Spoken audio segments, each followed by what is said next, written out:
Indonesia mencatat sejarah kejayaan di wilayah perairan. Masa keemasan Laut Nusantara terlihat dari jejak kerajaan-kerajaan maritim yang menyebar selama berabad-abad.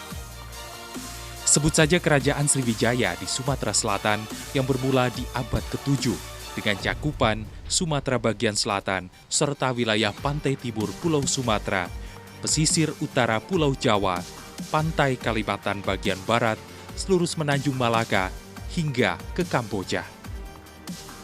Kejayaan ini berlanjut di abad ke-12, di mana Kerajaan Majapahit berkembang menjadi kerajaan maritim, dengan wilayah kekuasaan berupa pulau-pulau Nusantara dan Malaka.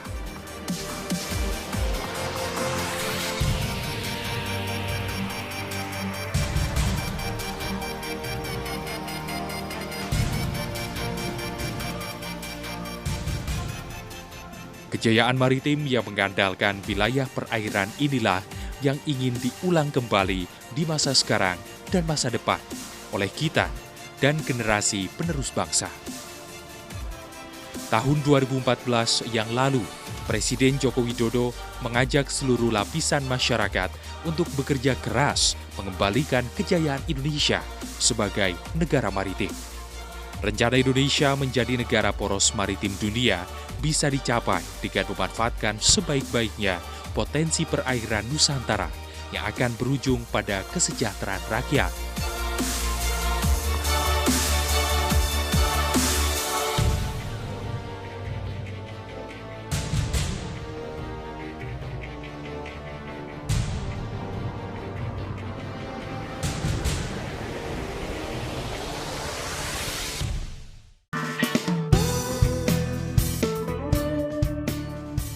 Secara geografis, Indonesia berada di antara dua benua, Australia dan Asia. Indonesia juga diapit oleh samudra luas, yaitu Samudra Pasifik di bagian utara dan Samudra Hindia di sebelah selatan. Posisi ini sangat strategis dan menguntungkan. Kandungan Laut Nusantara memiliki nilai ekonomi yang begitu besar, baik dari makhluk yang hidup di perairan maupun sumber daya alam bawah laut yang belum maksimal dimanfaatkan, termasuk pemanfaatan energi terbarukan. Posisi strategis Indonesia juga memberikan keuntungan sebagai simpul jalur transportasi atau lalu lintas perairan dari dan ke berbagai wilayah di penjuru dunia. Memanfaatkan keuntungan dari sisi navigasi, perairan Indonesia paling tidak memiliki 4 jalur perdagangan yang strategis. Jalur tersebut biasa digunakan dunia internasional sebagai jalur transportasi dagang mereka. Kita sebenarnya lebih, tidak hanya 4 jalur pelayaran, lebih dari itu.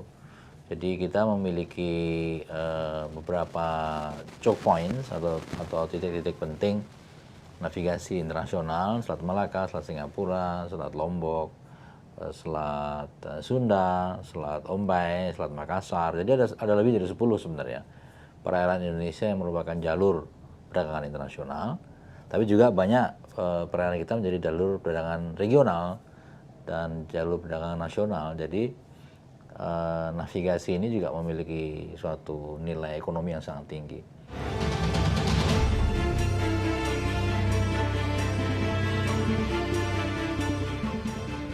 Perdagangan antar wilayah bahkan lintas negara maupun daratan selalu melalui proses yang menghabiskan waktu karena lintasan jarak yang panjang.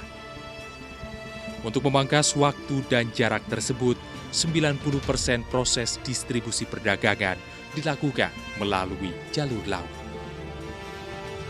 Berkembang dan bertambahnya sentra perdagangan internasional, perlintasan jalur laut pun mengalami pergeseran dari Samudra Atlantik ke Samudra Pasifik. Hal ini tentu saja membawa angin segar bagi hiruk-pikuk aktivitas ekonomi tanah air. Sebagai negara dengan jalur perlintasan strategis bagi perdagangan dunia, posisi Indonesia sangat menguntungkan bagi kemajuan ekonomi bangsa. Kita ini berada di dalam jalur yang sangat strategis, di mana banyak kepentingan-kepentingan negara besar yang ingin memainkan peranan di kawasan kita di Asia Tenggara. Jadi kalau kita lihat nilainya secara geografis dan secara ekonomis, kita mempunyai nilai tidak hanya dari kandungan laut, tapi juga laut sebagai alat transportasi dan aspek geografis, geostrategis dari perairan kita. Plus lagi energi terbarukan.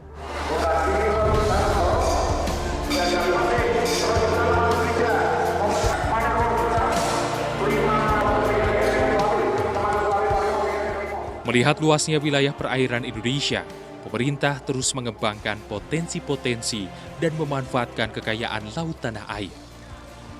Dengan menggandeng sejumlah kementerian dan lembaga, pemerintah terus mengembangkan sisi produktivitas perikanan, memanfaatkan keindahan alam bawah laut, dan tentu menjaga beragam potensi dengan serangkaian ikatan hukum. Nah, poros maritim dunia itu sendiri, kita melihat tadi itu, 3 elemen yang penting tadi itu. Mengetahui isi laut kita, mengetahui kemampuan kemaritiman Indonesia, memanfaatkan untuk kemaslahatan umat, dan juga sekaligus melakukan law enforcement, dan yang ketiga lingkungan hidup. Dari 3 core itulah kita ingin membangun suatu negara yang disegani di kawasan kita, poros maritim dunia.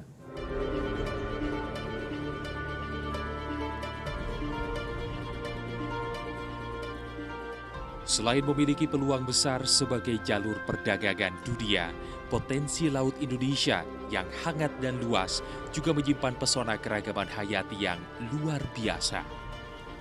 Ratusan ribu jenis ikan merupakan kekayaan yang bisa menjadi komoditi ekspor. Potensi-potensi tersebut adalah kekuatan Indonesia untuk menjadi poros maritim dunia.